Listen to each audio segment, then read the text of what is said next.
د دې صورت متعلق دوه درې خبرې درته ذکر کوم. یو دا دی چې د دې صورت څه فضیلت، او دویم د دې شان نزول څه دی، او دریم په دې صورت کې یو ضروري غوندې یو ناشنا واقع ذکر شوی ده، د هغې مختصر بیان به درته وکړو. د دې صورت فضیلت دا دی، په مسلم شریف کې او په ابو داود شریف کې یو حدیث دی. نبی کریم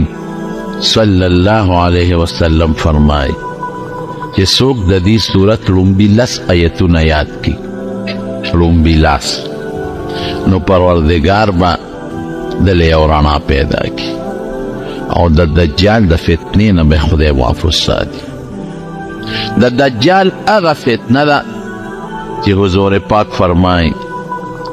ما من نبی الا قد انذر قومه، یو پیغمبر داسې نه دی تیر شوی چې خپل قوم یې نه یارولی. د چانه؟ من المسیح الدجال، د مسیح الدجال نه، د مسیح الدجال نه یو پیغمبر داسې نه دی تیر شوی چې خپل قوم یې نه یارولی. حضور پاک فرمایي وی یو پیغمبر داسې خبره نه ده کړې کم چې درته زه وایم، دا نه دی ویلی، او هغه دا دی چې دی به په یوه سترګه ړوند دی ړوند، په سترګه ښی سترګه به ړوند دی ړوند. دا وی بل پیغمبر یې نښه نه ده ښودلې، او زه درته دا نښه ښیم. نو دا لس آیتونه چې څوک یاد کړي دومره زیات شی نه دی، نو خدای به یې د دغې فتنې نه محفوظ وساتي. یوه بل یو حدیث پاک کې راځي، حضور پاک فرمایي چې د جمعې په ورځ څوک د دې صورت کهف تلاوت کوي، د جمعې په ورځ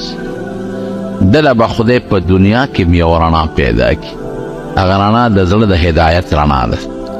او د قیامت په ورځ به هم دله خدای یو نور پیدا کړي، او په خپله حضور پاک فرمایي هغه نور رڼا به د ځمکې نه د اسمانه پورې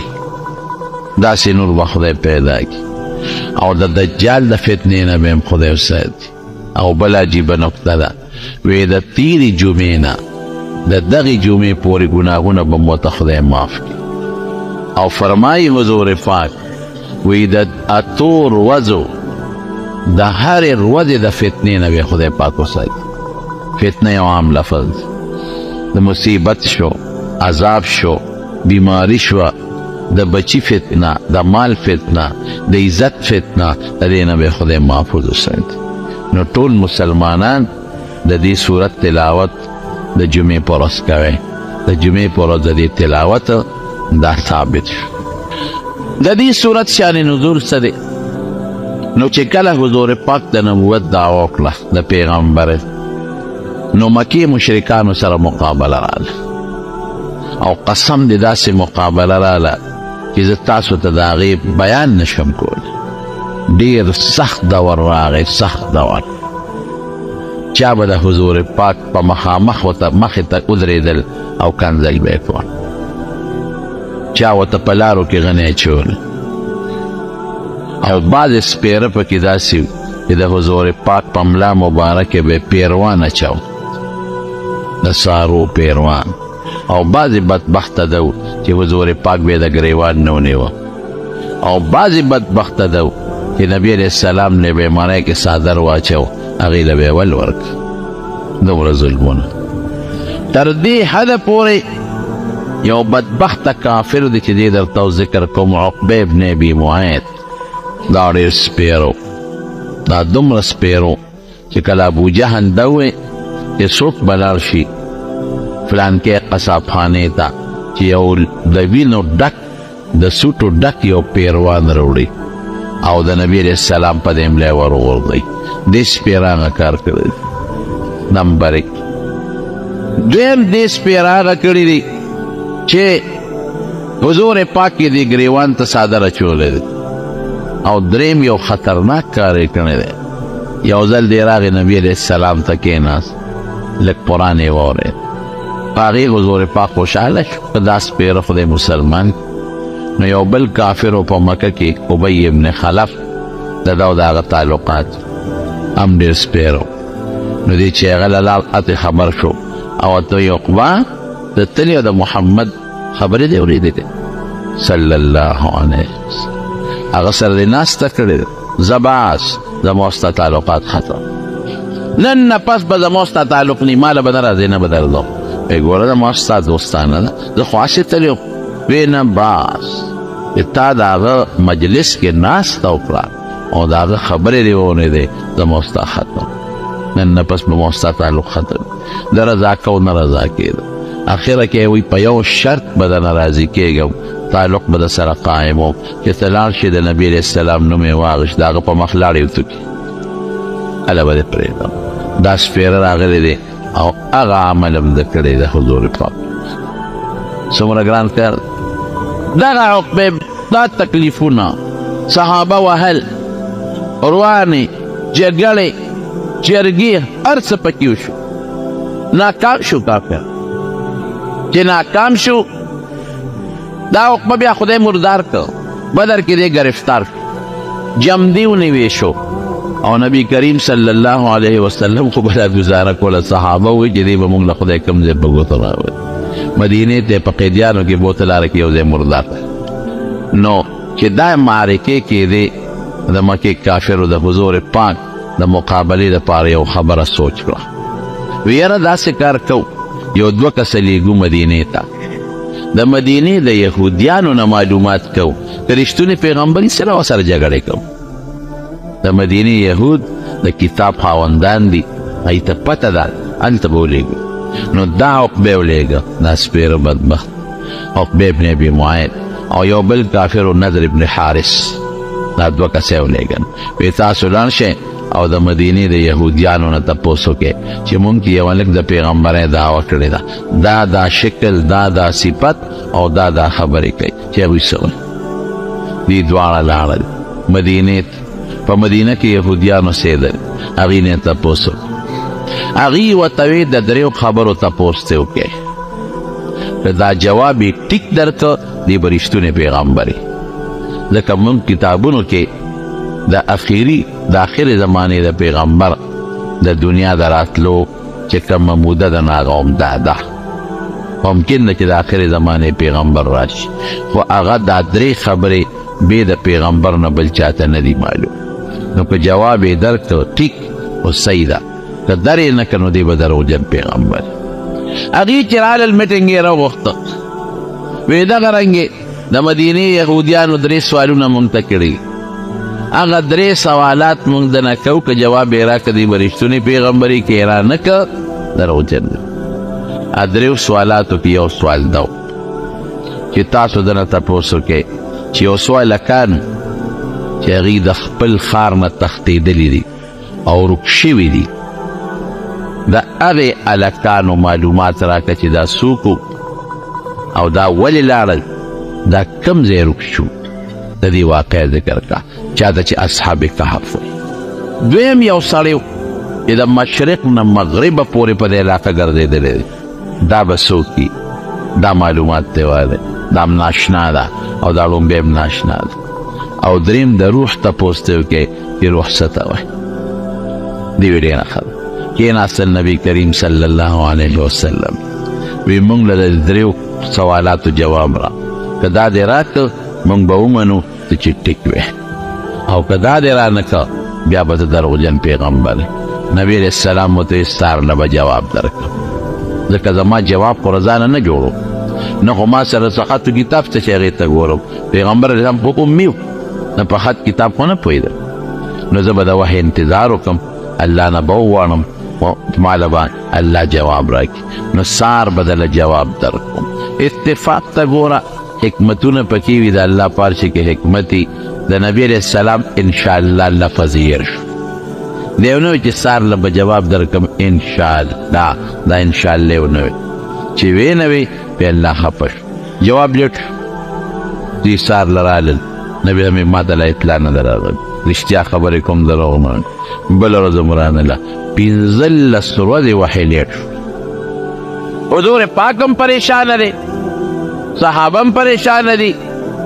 او د مکې کافران شپیلي وایي او لوږ به کوي او ټپار کوي چې اوس به پته ولګي. 15 ورځې پس وحی راغی، ولا تقولن لشیء انی فاعل ذلک غدا الا ان یشاء الله ولی چې یو کار وې سار نه به کوم انشاءالله به ورسره خامخا په دې زه خفه دا به نه وي چې دا به زه جواب در کوم چې خدای وغواړي زه به جواب در کوم نو بیا دا درې واړه جوابونه وله ورکړل د روح جواب مو شو یسألونک عن الروح قل الروح من امر ربی او دا هر پیغمبر واقعا بیان شوه چې د هغې سړي واقعا بیان شوه چې کوم د مشرق نه مغربه پورې سفر کړی دی سکندر ذوالقرنین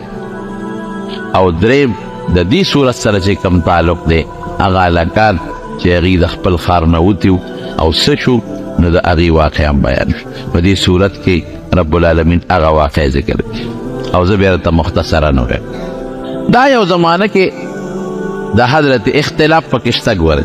قرآن شریف تاریخي قصې ګورئ نه ذکر کړي په دې ځان پوه کړي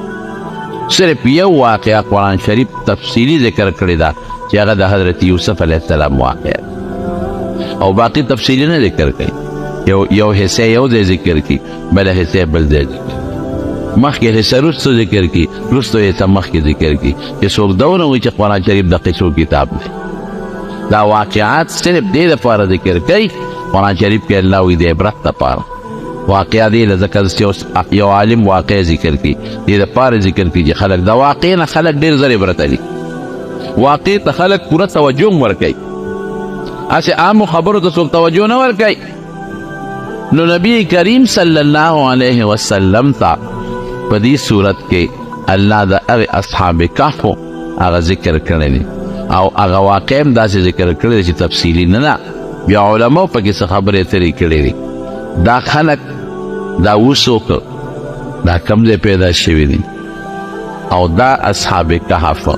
دا بیا کم خواته دي او کم ځای کې رک شوي دي او د دې مقصد څو دا یو واقع ده نورونو د عیسی علیه السلام نه پس ګورې اختلاف پکې شته د عیسی علیه السلام نه پس 2.5 کاله پس دا هلکان په یو وطن کې په یو ځای کې پیدا شوي کم بادشاه چې په هغه علاقه کې و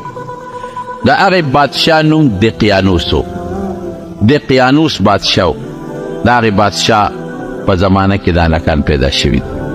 او دا هلکان شهزادګان دو چې د مختلفو علاقو د گورنرانو بچي و د وزیرانو بچي و او دا هلکان ډېر په ناز و نعمت کې لوی شوي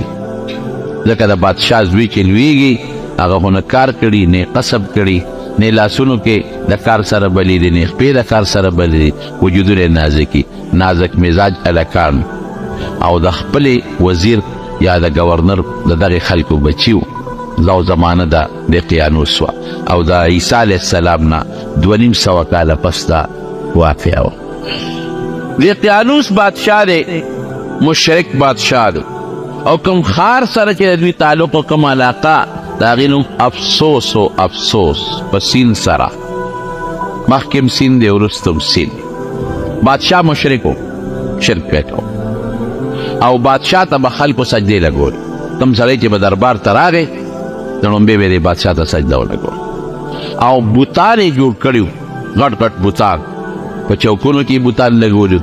غټو غټو شهرګانو کې جوړ لګولي او په خپلو محلاتو کې لګولي بوتان او ځای په ځای بوتان خواره کړي او کورونو کې حجرو کې خلکو سره بوتان د دغه بوتانو سجدې به یې کول عبادت به یې کو یو میلې له به دوی تل په کال کې هغه میله کې به د دنیا خلک شریکېدل هغې کې به نیزهبازي کېده بادشاه په خپل تخت باندې ناست و نیزهبازي به کېده او چا به په دې میلو کې خپلې لوبې ټوکې کوي لکه که ستاسو خیالي نو اوس هم په دې چترال کې یو میله لګي اکثر صدر پاکستان هم ولري پولو ورته وایي که څه ورته وایي پولو ګراونډ او په دې اسونو باندې هغه خپل کرتبونه کوي او د دنیا خلک هغه تماشې او هغه میلې لري یا مثلا په 23 مارچ باندې او یا مثلا په دې بعد 14 اګست باندې چې دا فوجي میلې لګي او د ټینکونو د دې مظاهرې پکې خلک تماشې لري دقه رنګې به دې بادشاه یو میله لګېدل هغې کې به هغه فوجي تربیتونه هم کېدل د هغه زمانې چې څه فوجي تربیتونو اسونه به هم پکې خلکو زغلول بادشاه به وزیران به او دا دنیا به راغونډه وه دقسې یو میله لګېدلې ده بادشاه دی دقیانوس وزیران دي لګیا دي خلک خپل کرتبونه کوي بوتان لګېدلي دي بوتانو ته سجدې کېږي بادشاه ناست تخت لګېدلی دی اتفاق ته ګوره چېرته د یو اونې نه یا د یو چت نه یو پیشو راټوپ کړی پیشو چې څنګه راټوپ کړي پیشو د بادشاه د خوا سره پرېوت خو دې بادشاه دام دعوه کړې وه چې ګوره یو خدای زه یم د خدایه دعوه م کړې ده او خلکو له خپل بوتان هم ورکړي دي خپلې ډانچې چې دا په کور کې کېدی او زما دې بوتانو ته سجدې لګوي چې څنګه پیشو را پروتې ده او پیشو ټس کړی دی نو چې د بره نه یو شی را پرېږدي نو خلک خامخا ویرېږي چې څنګه را پرېوت بادشاه فورا ټوپ کړلی او غوبل شو چې دا څه چل وی کله یو خوا منډه وی کله بل خوا منډه وی ملګرو لاس نه ونیو چې صاحب څه خبره نشته پیشو د بره نه را پرېوت دې لکانو په اړه کې سوچ وکړو چې که دا خدای وي نو دا دومره یره به پرې نه راتله په خدای خو یره نه راځي د خو دومره یره او دوا شته زه به دې تعبیر وکړم کتابونو کې نشته زه به ده ووایم چې که پرتوګ یې چوکت نو ممکن ده چې ټول به لړی فرعون سره همدا چل شوی فرعون ته چې کله موسی علیه السلام مار پرېښوده که نه نو دومره دستونه یې کړي چې ټول پرتوګ او غار سې میدان یې ټول لړلی نو خدای العیاذ بالله د چې دا خبرې مې رایادې شي ډېر خوشحاله شم دیم شکر دی چې موږ د هغې ذات عبادت کوو چې هغه له نه یره شته نه پلیتي شته او نه پکې خراب صفت شته شکر دی د ښایسته او ښکلو صفتونو مالک او زموږ خالق او مالک مې لکانو سوچ وکړه چې داسې خدای دی یو پیشو ټس سره دومره یوره یری چې کرسۍ نه ټوپونه ووات تخت نه ټوپونه ووات او خلکو راونیوه خدای خو داسې نشي کېدی خو بادشاه دومره زورور دی پولیس فوج ورسره دومره دی چې څوک غږ نشي کولی نو یو هلک دی شهزادګانو کې پاسېد یو غاړه کې کېناست او په دې سوچ کې پرېوته چې دا موږ په کومو کندو کې پراته یو دا خو خدای نه دی دا اسمان چا پیدا کړی دی د پلار چا پیدا کړی دی د نیکه چا پیدا کړی دی انقلاب راغی په ذهن کې یاد وساتئ ورونو خدای پاک زموږ دا دین او د اسلام دا فطري دین دی فطري دین فطرت نبی کریم صلی اللہ علیہ وسلم فرمائی ما من مولود الا یولد علی الفطرت یو معصوم داسې نشته چې هغه فطرت اسلامي باندې نه پیدا د هر چا په زړه کې خدای ایمان او اسلام اچولی دی خو دا خو موږ د پلار مور عبادت ته وګورو نو هغه فطري طور اسلام ته راشو یهودیان د خپل مور پلار عبادت خانو ته ګوري او د هغوی عبادتونو اخوی مایل شي عیسایان د خپل پلار مور عبادت ته ګوري یا خپلو سکولونو کې مدرسو کې سبق وایي اخوا مایل شي که یو انسان په داسې ځای کې لوی شو چې د یو مذهب هم نه لیدلی نه اسلام نه عیسایت نه یهودیت دی به مسلمان لویږي په دې اطرافو کې د خدای د قدرت او د وحدانیت نښې دي وفي انفسکم افلا تبصرون د انسان په دې وجود کې داسې نښې داسې نښانې دي که دې ورته سوچ وکړي دې به دا ومني چې د ما دا وجود په خپله نه دی پیدا دی له یو پیدا کوونکي شته دی لږ زړه کې انقلاب راغی پوه شو چې خدای خو دې لري بل ذات دی داسې یو ذات دی چې د اسمانونه او د ځمکې او د کائنات پیدا کړي او دا ستوري پیدا کړي دي دا هر څه خود به خود نه پیدا کېږي او دا خدای سره شریک نشته بله لک راغی ام لاړه هغه سره کېناست بله لک راغی بله لک راغی دا یو څو هلکان اته نهه لس یولس هر څومره چې دي دا هلکان شهزادګان ښکلي نوجوانان راغلل یو بل سره کېناستل او په دې سوچ کې دي ځکه یو انقلاب پروت دی چې ناست دي دا یو د بل نه تپوس کوي هلکه هغه میله دې پرېښوده ته څنګه دلته راغلی ابل وی نو ته څنګه راغلی ابل ته څنګه راغلی هلته میله ده لوبې دي منډې دي ترړې دي او جادوګران لګیا دي جادو کرتبونه کوي او قسم قسم نخرې کېږي یو وی چې زه خو به ال ویم خو که زما خبره پټه ساتئ ال وعده کوئ وی بلکل موږ به پټه وساتو وایه وی زما زړه کې خو دا راغلل چې دا د قیانوس خدای نه دی الله واحد لا شریک وحده لا شریک له یو ذات دی چې د دې ټولو کائناتو مالک دی او لکه مې دا راغلی چې دا بوتان خو موږ په خپلو لاسو تراچل او جوړ کړل دې ته موږ عبادت کوو نو زه خو په دې سوچ کې شوم درازان نه شوم ابلوی قسم دې زما هم دا سوچ دی ابلوی قسم دې زما هم دا سوچ دی ابلوی قسم دې زما هم دا سوچ دی خالقه به ټیک تو زموږ دا سوچ دی اوس دا سوچ مخلوق ته رسول غواړي خو ګورې خفیه طریقې سره دې نه به څوک خبره ونه ولی که بادشاہ خبر شو سرکاری مذہب بت پرستی دا که بادشاہ خبر یا زمون پلانان خبر یا مشران خبر شو سزا براله راک پټ پټ بدا سے دا شیخ والا اوس مشوره سلا بکو خو خبره پټه کم دی پاتې کېږي بادشاہ ته اطلاع ورسېد دا غننګې یو سوال کان دي چې خو ستا سرکاري مذهب نه مني او نه تا ته خدای وایي هغې خو بل خدای مني بادشاہ فوراً دوی ځان ته ودرول او راوستل چې راوستل دربار کې حاضر کړ بادشاہ ته تپوس وکړ تاسو متعلق څه خبرې رسېدلې دي څه مسله ده نو حق نه پټېږي فوراً د دوی د خولې نه ووتل قرآن شریف کې په دې صورت کې رب العالمین رستو فرمایي الله تعالی رستو په خپله په دې کې ذکر کوي په خپله فرمایي څه وایي اذ قاموا فقالوا ربنا رب السماوات والارض رب زمون رب د اسمانونو د ځمکې دی لن ندعو من دونه الها لقد قلنا اذا شططا د الله نه ما سوا بل خدای نه منو او که بل خدای مو د الله نه علاوه ومنو خو دا خو مونږ ډېره خطرناکه او د جرم خبره کړې او دا خبره خو درست نه شوه تاسو خو دا یو نظریه ده او یو عقیده هم ده داسې م چېرته پرېږدم میټین شروع شو چې څه ورسره وکړو پلاران یې چې کوم وو هغې وغوښتل ویې ستاسو بچي خو دا عقیده لري څه ورسره وکړو هغې ویرېدل وی بادشاه سلامت چې ستا خدای نه مني او ستا مذهب نه مني زموږ بچي دې موږ ته دستبردار چې څه ورسره کوې ورسره یې وکړه بعضې خلکو وی چې نه صبر ورته وکړه چا وی صاحب مړې کړه میټینګونه کېدل بادشاه وی نه یو چل کوم دوی له به لغونې مهلت ورکړي که دوی خپل زوړ دین ته واپس شو خو ډېره ښه ده او که خپل زوړ دین ته واپس نه شو نو بیا داسې سزا به ورکوم چې د عبرت سزا به داسې سزا به مې چاله هم نه ورکړي وی ځای بچې تاسو هلکان یې ناپوهه یې تجربه نشته بې تجربې یې ځای لاړ شئ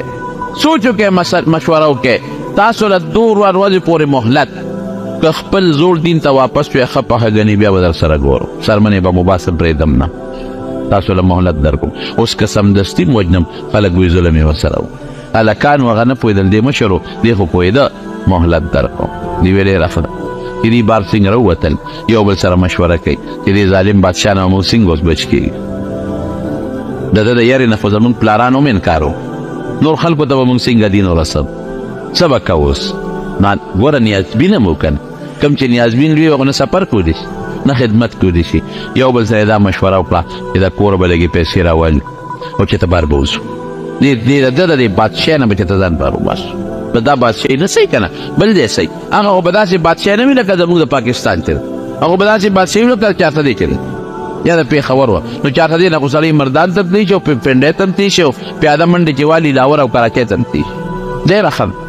کورونو نه پیسې راواغېستې چې پیسې راواغېستې یو لږه لږه صدقه وکړه او رالل یو غار دی د دې د کلي نه بار د کلي په خوا کې هغې غار ته ورننوتل چې دې غار ته به ننوځو ځکه که بار ممکن و او مشورې میټینګونه کوو د بادشاه کارندګان او دا پولیس او دا او خلک هم داسې خلکو ته نیغ نیغ ګوري که نه چې لکه دا هغه هلکان دي دا هغه چې نوې مذهبې دی دا هغه دي چې بادشاه مهلت ورکړی دی نو یو کس یې ولېږه نو هغه څه چل وکړه ځان سره یې کور نه هغه خپلې جامې چې کومې د شهزادګانو جامې دي هغه بدلې کړلې او نورې زړې جامې هم راغشتې وې نو دا هغه زړې جامې واغېستې چې ته لاړ شه لږ خوراک راوړه خوراک به م وخورو مشوره به م وکړو هلال څه خوراک یې هم راوړو کېناستل مشوره کوي چې مشوره دې څنګه کوي دې مشورې دوران کې ماښام شو چې ماښام شو ستړي شو په هغه غار کې ډډه وواله چې ډډه یې وواله خدای پې خوب راوست اوده شو قرآن شریف کې الله فرمایي فضربنا على آذانهم فضربنا على آذانهم في الكهف سنين عددا الله په دې غار کې اوده کړل څونه عمر قرآن شریف کې الله وایي 300 کاله 9 کاله د پاسه 300 په دې غار کې اوده دي دا د خدای لوی قدرت 300 او 9 کاله په دې غار کې دا اوده او قرآن شریف کې الله فرمایي داسې الله اوده کړل چې په ډډه الله اړی راړی خوب کې چې سړی په ډډه څنګه اوړي چې وجودونه ونه لګي خراب نشي غارم په داسې طریقه د قرآن شریف کې الله فرمایي چې نور راځي نو د نور هغه حرارت او شعاع وردننه کېږي او چې بیا کله نور پریوځي نو بیا شعاع وردننه کېږي پوره نور هم نه وردننه کېږي چې د ګرمۍ د لاسه خراب شي وجودونه او داسې هم نه ده چې نور پرې نه لګي چې د یخنۍ نه وجودونه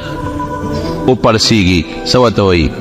دا بوګه بوګه شي د یخنۍ د وجې نه دا سرمن څه ورته تاسو وایئ داسې دغه غوندې شي بوګه بوګه شي وپړسېږي چې داسې وړی شي د هغې نه خدای پاک ساتي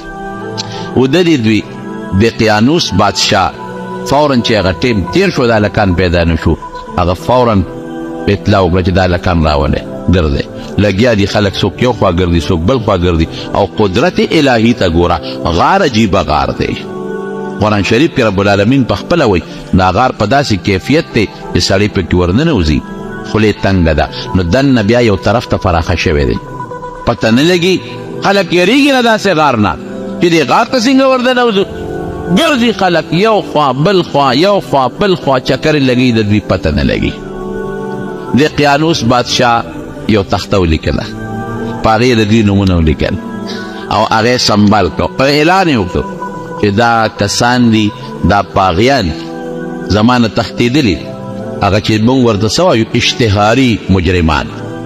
هغه اشتهار چې اوس په اخباراتو کې اشتهار ورکوي او د ده متعلق یې غټ اشتهار جاري کړو او هغه تختې راواغېسته هغه په خپله د چې کوم خاص محافظ خانه وه هغې کې لکه اوس هم یو فایل دي که نه هغه فایل قاضي جج مشر جج سپریم کورټ والا ځان سره محفوظ کړي هلکه دا شی بس فایل کا دا به پروتي به وخت ضرورت په پکار راځي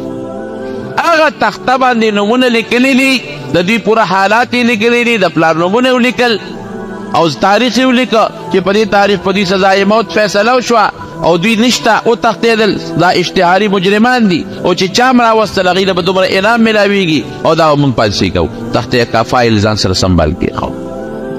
دوی خو لال غار ته ودلي ګرځي ورپسې ګرځي ورپسې ګرځي ورپسې ګرځي پته یې نه لګي آخر کې څوک راغلل دې غار ته چې ویې کتل دا پکې وده دي فورا لاړل بادشاه ته اطلاع ورکړه صاحب راشه الله سړي مې پیدا کړل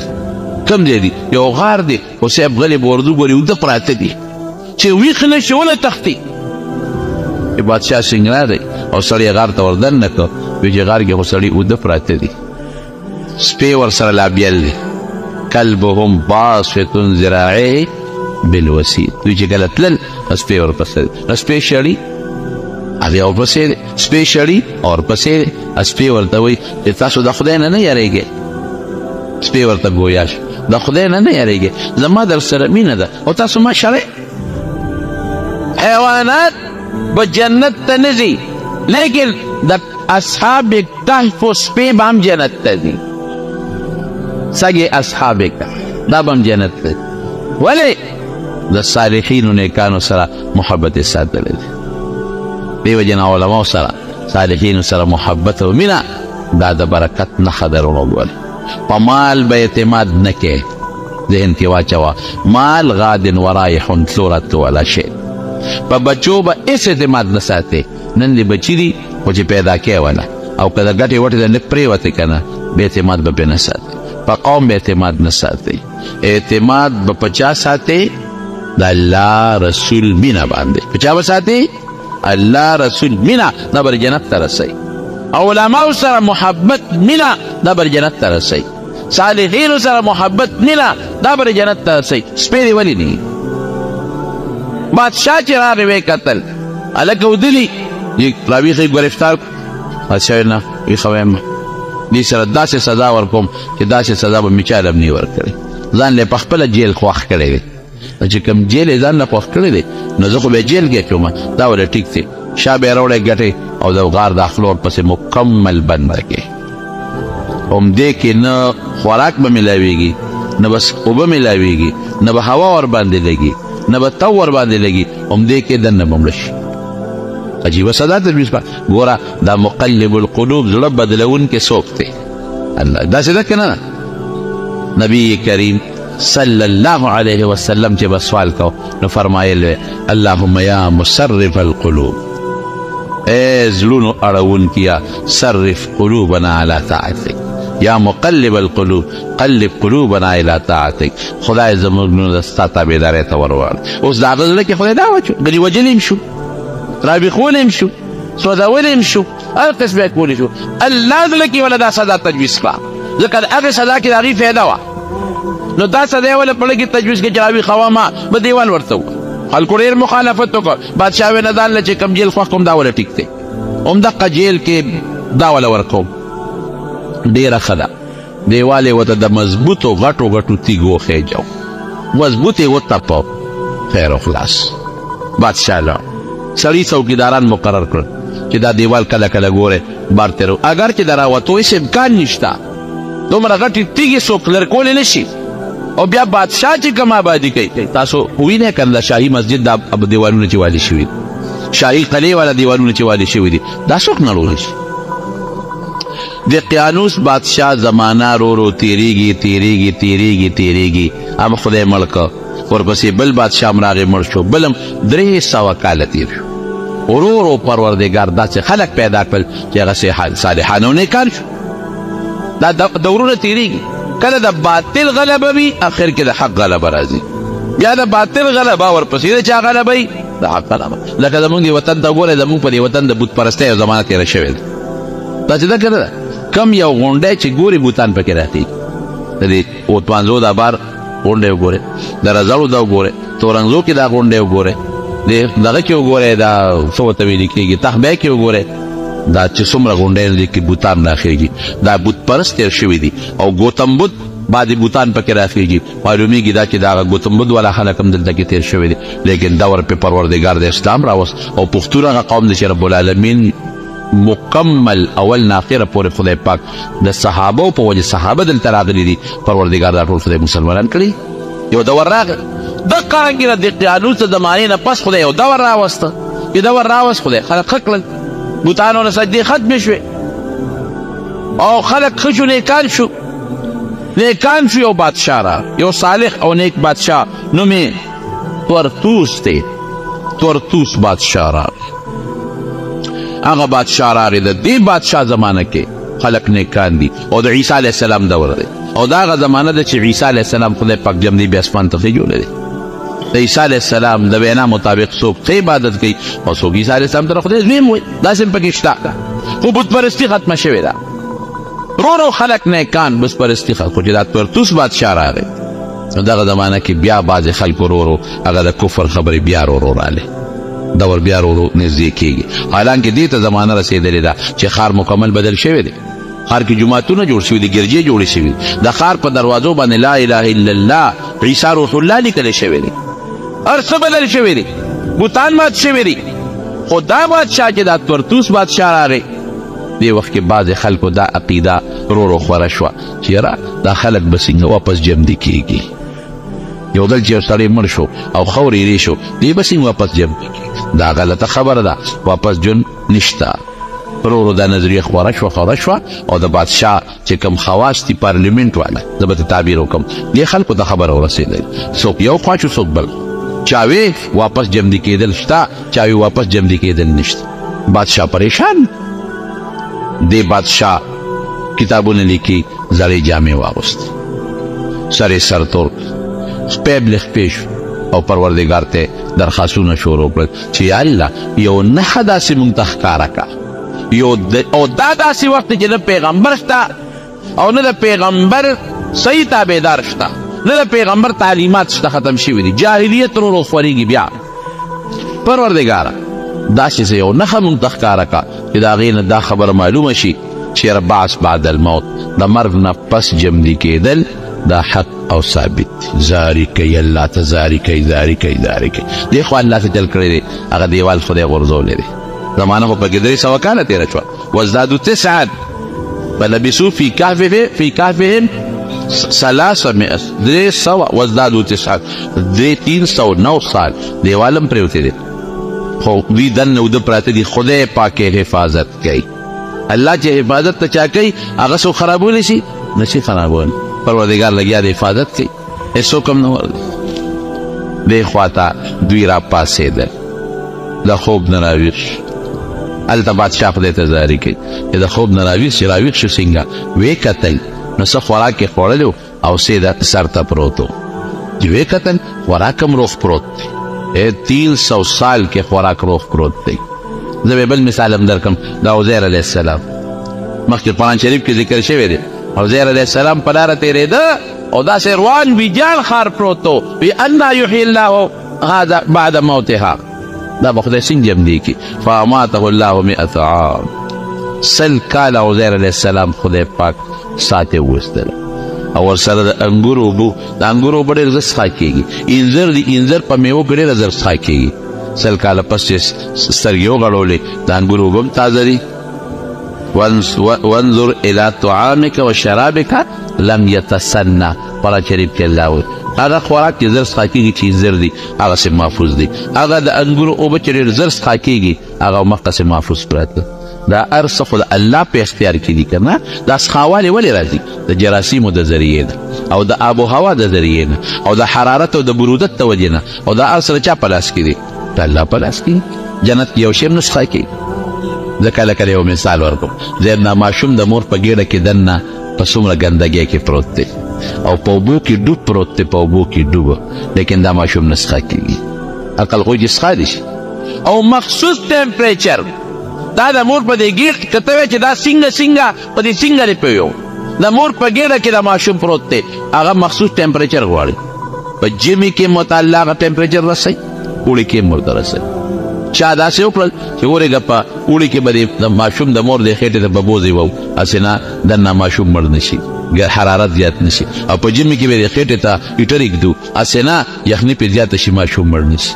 او هغه مخصوص اکسیجن او د خدای رسوي او هغه غلط ګیس د خدای وباسي کاربن ډای د ماشوم خوراک ته هغې ته خامخا رسېږي. نه دغه دی کې وجود دقسې خاموش پروت دی، نوکان جوړېږي، ویښته جوړېږي په سر باندې، اډوکې جوړېږي او په اوبو کې ډوب پروت دی ماشوم او جمدې پروت دی. کم خدای چې دا کار کوي دا هلکان په دا 300 کاله ساتلی شي که نه شي ساتلی. یو قادیاني و، زموږ یو عالم سره بحث و مناظره وه. نو دا قادیانان دا نه مني چې عیسی علیه السلام بره په اسمان کې دی. میرزا غلام محمد قادیاني ته مسیح وایي. وی تاسو خو وایئ چې عیسی علیه السلام بره په اسمان کې دی. وی ستاسو خو دا عقیده ده چې په اسمان کې نه بول شته واړه او نه لوی. بلکل. وی دا عیسی علیه السلام هلته اودسمات یې کوم ځای کوي؟ نه مولانا صاحب ورته وایي وی د مور ګېډه کې څو میاشتې تېرې کړې دي؟ وی 9 میاشتې. وی مور ګېډه کې د غول کوم ځای کول؟ هغه کموډو ښایه که نه چې کوم ځای پرې ته ناست وی. او هغه به ویل چې د کول هغه ځای راته وښایه. چا به ډېران وښایه چې د مور ګېډه کې دې پکې متیازې کولې. وی الله راله بندوبست کړی نو د خبیث بچی چې تا له دلته بندوبست کولی شي هغه هلته نه شي کولی. دا اسباب د چا په لاس کې دي؟ اور یو سبب د سوځېدو دی، دا خو منې که نه، لیکن ابراهیم علیه السلام چې ورپرې وسوځوي نه. اوبه د غر کېدو سبب دی، لیکن موسی علیه السلام څخه خپل قوم پې خدای پاک راپورې باسه که نه. دا موږ ته الله مثالونه ښیي. جناب نو دی یو چې راویښ شو خوراک هم پروت دی. دا یو ورته وایي چې لکه څونه ټیم به زموږ د خوب شوي، ورو خبرې کوه، بر څوک ونري د قیانوس دی. څونه یاره ممکن ده چې یو شپه به مونږ خوب کړي، یو شپه به اول ورته وایي یاره الله اعلم، الله ته پته ده چې څومره ټیم دی. قرآن شریف کې الله وایي یو وایي چې یو شپه، بل وایي الله ته پته ده. دا دویم ټیک وایي چې الله ته پته ده. د یو ته وایي داسې کار وکړه، جامې دې بدلې کړه، دا زړې جامې واچوه او خفیه پټ لاړ شه ښار ته. د قیانوس او د هغه پوج پولیس څوک در باندې خبر نشي او طعام به راوړې، خو ایهم اسقا پاکیزه طعام، حلال حرام خوراک را پسې راونه. هلکه څوک ونه وي جامې بدلې کړي، بیس بدل کړي، جامې بدلې کړه، پټ غوندې وځه، ډېره ښه جامې بدلې کړې. او دا یو کس تاسو هلکه دلته بار رونه دی، ښه خبرې هم په زور ونه کې غلې غوندې ووت چې ووت داسې پټ پټ ځي، پټ پټ ځي، په ښار ور ننوځي. او 300 کاله 9 که د پاسه قار نقشه خو به درته ټول چې په یو دروازه څنګه د ښار ورغی، د دې ښارونو به دروازې وې لکه څنګه چې زموږ د پېښور په خوا دروازې وې. ما اورېدلي چې دا دروازې به د شپې ماښام بندولې او سهار به یې کلاول. چې به دروازې ته وکتل بر یې لیکلي لا اله الا الله عیسی روح الله. هلکه دا څنګه چل دی یار؟ دې دروازه باندې په بوت ولاړ، خو بوت نشته، داسې دي غلې غوندې لاړ زلار مې جوړ خطا کړی دی بلې دروازې له ورغی چې ویې کتل په هغې لا اله الا الله لیکلي شوي هلکه دا خو زمونږ همغه ښار دی که نه یو خوا بل خوا ګوري بل ښار به نو بل خو نشته اوس هاتیا ته خو خپله علاقه معلومه ده دا څه مسله ده زه جوړ خوب وینم دا بالکل تفسیر منظري تفسیر قرطبي او مختلفو مفسرینو لیکلي او مورخین هم لیکلي هلکه درېږه لږ زور ورکومه چې ویښ یم کودیم ها ویښ یم کودیم یاره ویښ یم نو دا خو هغه ښار نه دی دا څه مسله ده نو په دې بله ورېږه دننه به ورشو چې دننه ورغی اوس دې پټ پټ ورو پټ پټ کوي څوک به پېژني چې ګوري هلکه دا خلک خو ټول بدل دی هلکه دا جومات څه کوي ګرجا هلته خلک خبرې کوي د عیسی علیه السلام نوم اخلي هلکه عیسی علیه السلام دا خلک څنګه پېژني ته خو چې موږ پرون تلو نو نه چې عیسی علیه السلام پېژنده نه دلته ګرجه وه او نه دا کلمه وه او نه دا ښار داسې و دا خو دا څه مسله ده یاره داسې معلومیږي چې زما دماغ خراب شوي دی دماغ مې کار نه کوي خیر په دې کشمکش کې دی را کار څه چې دي ملګرو ته به دا ناشنا قصه کوم خو چې څه ډوډۍ خو یو څه یو دوکاندار ته ورغی چې دوکاندار له ورغی هوټل والان ډوډۍ اخلي هغه ته هغه پیسه راواخېسته روپۍ هغه یې ورکړه دا واخله او مال ډوډۍ راکړه هغه چې روپۍ ته وکتل ښه خزانه دې مونتې ده که غلا دې کړې ده روپۍ خو 300 سال مخکې والا ده که بدلې شوي دي اوس لکه زموږ د ایوب خان د زمانې پیسې چې اوس څوک راوباسي ایوب خان د ده ور هغه روپۍ نوټ کې اوس دی راوویسته او دوکاندار له دې ورکړه اب پټکه وایي چې خزانه دې مونتې ده دا خو زړې روپۍ دي دا خو نه چلېږي چې ویې کتل یې لکه دا خو زړه چې ته خزانې مونتې ده هغه بل ته خورې ده بل ته خورې بل هلکه دا سړي اغلا کړې ده او یا خزانه مونتې ده سړی ګرفته سړی کلک ته مټې خزانه دې کوم ځای مونتې دي خزانه مې له ده مونتې ماله ډوډۍ راکې وږې ما او ماله ډوډۍ راکې نه نه تا خزانه مونتې یا دې غلا کړې ده پیسې راوباسه زه یې ښایه ګنې بادشاه ته دې پیش کوم یا خدایه اوس دقیانوس ته به پیش نه کړي دا څه په غم واوړېده نه چې نه ما خزانه نه دا دروغ وایي خزانه کوم ده او پلار که مې خبر پلار مې قبر کې پروت دی تره که مې خبر وروڼه که مې خبر ویې به چې تا غلا کړې ده دا څه په لانجه واوړېد یو نه نیسي بلې بل نه نیسي دیم غریب ځان ته حیران دی څوک وایي لکه ګورې خبره پټوي درنه خزانې منتره خو هل نه وایي څوک وایي دا د قصده لیونې کړې دی دا خبرې ګډې وډې کوي چې پلار مې دی ورور مې دی او تره کم دی نوم دی ښایه پلانکې مې نوم دی پلانکې مې پلار دی پلانکې محله کې اوسېږي روغې که لیونې پلانکې محله کې دی پلار دی په دغه محله کې کم دی اوسېږي دی ځان د قصده لیونی سړی یې ونیوه وینیوه بویه ته بویه ته او خلک هم ورپسې دي هله ګوله جلوس دی چې پاګل دی څوک یې لیوی څوک یې خزانې منتره څوک یې ګرې وړې وایي سړی یې نیغ بوتلی دی او بادشاه ته تورتوس بادشاه ته ور مخامخ کړی دی او بادشاه دغه وخت کې لګیا دی خپل رب ته یې لاسونه نیولي دي الله داسې یو نښه راپېښه کړي چې زما د قوم د مرګ نه واپس جمدي کېدل نه مني خدای چې ویې مني دی پرې ور دننه کړه وایي بادشاه سلامت یو غلم نیولی دی او دی اوس رپېږي چې دا خو هغه بادشاه ته دی دقیانوس خو دا نه دی دا بادشاه څه شو بل بادشاه د کومې راغی چې ور مخامخ یې کړ ورته یې ویې چې ستا څه نوم دی وی زما نوم دی مکسلمینا بادشاه سوچ کې پرېوت هلکه ورشه هغه فایل راوباسه بادشاه سره خو فایل پروت دی تخته راوباسه تخته یې وکتله او پېښ شوم هلکه به تاسو غلی شئ ما سړی وپېژن څه نوم دی دی مکسلمینا پلار دې څه نوم دی فلانکې د کوم کلي د فلانکي کلي بس پرېږدې د سړي ټیک وایي وی دا هغه هلکان دي چې 309 سال مخکې روږ شوي دي دا یو پکې پیدا شو هغه وی 309 سال مخکې نه دي بېګا تلي یو په غار کې وده یو بېګا خبره دې وروسته ده بېګا سره بېګا تللی دی ټول ښار بدل دی د کوم بادشاهي وه بېګا وی د دقیانوس پته خو لګي که نه چې جنا بادشاهي کله تېره شوې او د هغه نه مخکې د چا بادشاهي وه خلکو ته خو دقیانوس نه معلوم وی ټیک وی دقیانوس بادشاهي 309 سال مخکې تېره شوې ده ته ټیک وی پلار دې څه نوم دی پلان کې قوم قبیله تختې راویسته فایل روت فایل کې هر څه لیکلي شوي وو دا هغه اشتهاري مجرمان دي چې 309 سال مخکې بادشاه ورپسې اشتهار کړی دی خزانه کې هر څه لیکلي دي وروره ټیک وی کښېنه بادشاه نه ولې تختې دی د قیانوس نه هغه مشرکو بوتانو عبادت یې کو وی الحمدلله اوس داسې بادشاه له راغلی چې الله یو منو عیسی علیه السلام د خدای پیغمبر منو سړی مطمئن شو دې سوچ کې دی اوهو 309 سال مون خوب کړی دی بادشاه قوم ته وی راځئ اوس ما د خدای نه غوښتې وه پروردګار راته وښوله دا خلک الله وده ساتلي دي 309 سال او خدای پاک واپس روغ کړل دقه رنګې به پروردګار موږ مړه کي او د قیامت پر ورځ به خدای پاک راوچت کړي د مکې مشرکانو به دا وي ایزا نبی علیہ السلام له یو کافر راغی او یې داسې دغه راواغېسته زوړه ډوکې او په دې ګوتو یې داسې ورجو ویې ته څه وایي چې دا به واپس جمدی کېږي نبی علیہ السلام ورته وی او دا به واپس جمدی کېږي ایزا کنا عظاما وترابا ائنا لفی خلق جدید او آباؤنا الاولون دا به واپس جمدی کېږي الله وی بالکل ته به هم جمدی کېږي واپس تا دا پلار او مور به واپس جمدی کېږي چې کوم ذات د نیس نه د نش نه شته ته انسان راوستی شي او د یو نطفې نه د یو رکوټې چینجي نه خشته انسان جوړولی شي نو چې دا کومه ډانچه چوره ده غوښه پرې نشته صرف هډوکي دي هغې نه واپس جمدی کولی شي که نه شي جمدی الله پرې قادر ځای چې ځو تماشه ووینو د ملګري ووینو دې ته مخکې د بادشاه وزیران ورپسې دي غار نه رالل وی تاسو داسې وکړئ تاسو په دې غار یکدم مور دی ملګري به مې ویریږي وی به چې دا خو دې قانوس راغی زه ورځم چې راولې پوه کړم وی ډېره ښه ده دې په غار وردن نه شو ملګرو ته یې وی چې یروره څونه موده به وی یو شپه څونه موده به یا بل وی سره وی 309 سالم نیکبختو خوب کړی دی اسینګه ټوله قصه یې ورته وکړه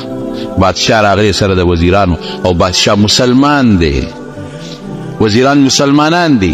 ګرجي جوړې دي د الله عبادت پکې کېږي دی راووتل واپس راغلل چې راووتل د ټولو سره ملاقات وشو د بادشاه د ټولو سره ملاقات وشو او بیا دی بادشاه ته ووایي چې بس دا مهرباني وکړې موږ به راځو تاسو له خو تاسو موږ پرېږدئ خپل غار ته لیکن موږ 309 سال پاتې شو الله دلته په موږ د خپلو رحمتونو انتها کړې ده دلته د الله نه یې غوښتې دا وه الله نه وی ربنا آتنا من لدنک رحمتا د هغې غار ته چې کله ننوتل د الله نه دا سوال کوي ربنا آتنا من لدنک رحمتا وهیئ لنا من امرنا رشدا خدایا منګه باندې رحمت نازل کړي او زمون په دې لاره کې پروردګاره مونږ ته سلوک هدایت او نیغه لار نصیب کړي نو زمونږ دعا خدای قبوله کړه مونږ به دې غار ته رانوځی به هم دی بیا به راځو درله هغې غار ته چې څنګه ننوتل پروردګار ته سا وایستل فورا په الله خوب راوسته او پروردګار ته سا وایستل الله مړه کړل چې بادشاه سره د کارنده او تاسو اوس چې سړي خو رانوتل سړي پراته دي مړه پراته دي نو بادشاه هلته بیا جومات جوړ کړی دی په هغه ځای باندې جومات یې جوړ کړی دی اوس دا غار کوم ځای کې دی نو دا علماو پکې لوی اختلاف الله خو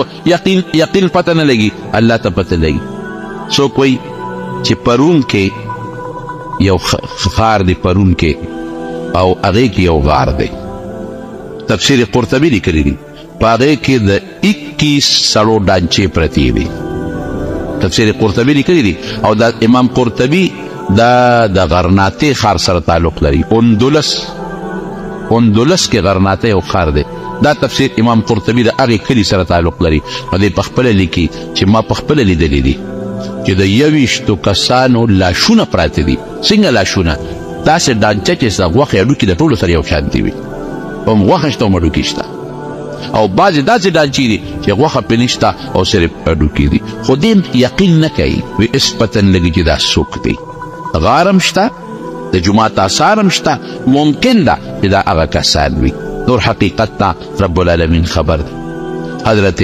ابن عباس رضی الله عنه وی چې د حضرت معاویه رضی الله عنه سره یو جهاد نه لاړم وی چې لاړمه نو وی خلک وی چې دلته کې یو غار دی او په هغې کې اصحاب کهف وی حضرت معاویه صاحب وی چې وردننه کېږو چې تماشې وکړو څنګه دي وی ما ورته ووی چې نه ما وردننه کېږه ځکه قرآن شریف کې رب العالمین فرمایي الله قرآن شریف کې فرمایي چې تحسبهم ایقاظا وهم رقود ته پې ګمان به دا کوې چې دا ویښ دي داسې پراته دي او د اوده دي ونقلبهم ذات الیمین و ذات الشمال وی زه ښي او ګس طرف ته اړوم راړو وکلبهم باسط ذراعیه بالوسید او سپی د غار په درشل باندې څنګلې خورې کړي دي پروت دی. لو اطلعت عليهم لوليت منهم فرارا ولملئت منهم رعبا. که ورلې کنه نو د یارې نه به دې زړه ډک شي به پکې راوتښتې. نو الله قرآن شریف کې داسې وایي نو مو ور نشي ورتلی، که ورلې نو روب به در باندې راشي.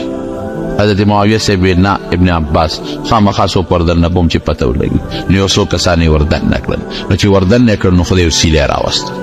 داسې سیلی په دې غار کې دننه راله چې دې ته واپس راووتی راوتښتېدی. دا د ابن عباس رضی الله عنه رایه ده. شام کې یو غار دی، شام کې په هغې غار کې دننه د مړو لاشونه پراته دي او د سپي لاشه مو سره شته. لیکن ما ته چې څونه پورې اندازه ده نو څونه اندازه ده نو په اردن کې د عمان سره خوا کې یو غار شته اردن کې. او ما ته مخکې ویل چې یو قاري صاحب په خپله خبره وکړو زه د حسن قیرت مقابلې ته تللی وم اردن ده. نو هغې غار ته زه په خپله ورغلېم. نو په هغه غار کې دننه لاشونه پراته دي او دا غار دوی سي نیم یو طرف ته دی نیم بل طرف ته دی. نو په هغې کې هم څه لاشونه پراته دي. او دا غار دا اردن والا مفتی شفیع صاحب رحمت الله علیه لیکلي دي چې دا په 1963 کې پودی شوې ده. نو هغې کې دا پیدا شوې.